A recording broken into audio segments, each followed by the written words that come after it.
ಇದೆಲ್ಲ ನಿಂದೆ ಅರೇಂಜ್ಮೆಂಟ್ಸಾ? ರುಕ್ಕು, ಈ ಸಿದ್ಧತೆ ಯಾರ್ದು ಅನ್ನೋದು ಮುಖ್ಯ ಅಲ್ಲ, ವಿಷಯ ಎಷ್ಟು ಗಂಭೀರವಾಗಿದೆ ಅನ್ನೋದು ಮುಖ್ಯ. ನೋಡು ರಾಜ, ತಾತ ಅಜ್ಜಿಗೆ ವಯಸ್ಸಾಯ್ತು. ಅವರಿಬ್ಬರಿಗೂ ಮೊಮ್ಮಗಳ ಮದುವೆ ನೋಡಬೇಕು ಅನ್ನೋ ಆಸೆ ಇರಲ್ವಾ?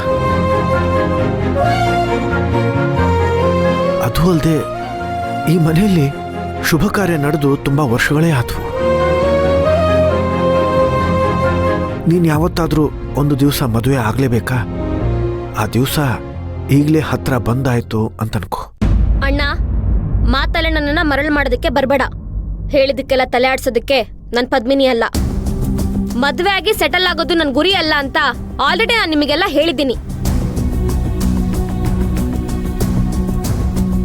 ಆ ರೀತಿ ಒಂದ್ ಬೋರಿಂಗ್ ಲೈಫ್ ನ ಲೀಡ್ ಮಾಡೋದಕ್ಕೆ ನನಗಿಷ್ಟ ಇಲ್ಲ. ನಿಮ್ಮೆಲ್ರಿಗೂ ಈ ಮನೇಲಿ ಒಂದು ಶುಭ ಕಾರ್ಯ ನಡಿಬೇಕಷ್ಟೇ ತಾನೇ. ದೇವ್ರ ಕಲ್ಯಾಣೋತ್ಸವ ಮಾಡಿಸಿ, ಯಾವ್ದಾದ್ರು ಹೋಮ ಮಾಡಿಸಿ, ಅದನ್ನೆಲ್ಲ ಬಿಟ್ಬಿಟ್ಟು ನನಗ್ಯಾಕೆ ಬಲವಂತ ಮಾಡ್ತಾ ಇದ್ದೀರಾ? ರುಕ್ಮಿಣಿ, ನಿನಗೆ ಅನುಭವ ಸಾಲದು. ಹಿರಿಯರು ಗಟ್ಟಿಮುಟ್ಟಿದ್ದಾಗ್ಲೇನೆ ಜೀವನಕ್ಕೊಂದು ದಾರಿ ನೋಡ್ಕೋಬೇಕು.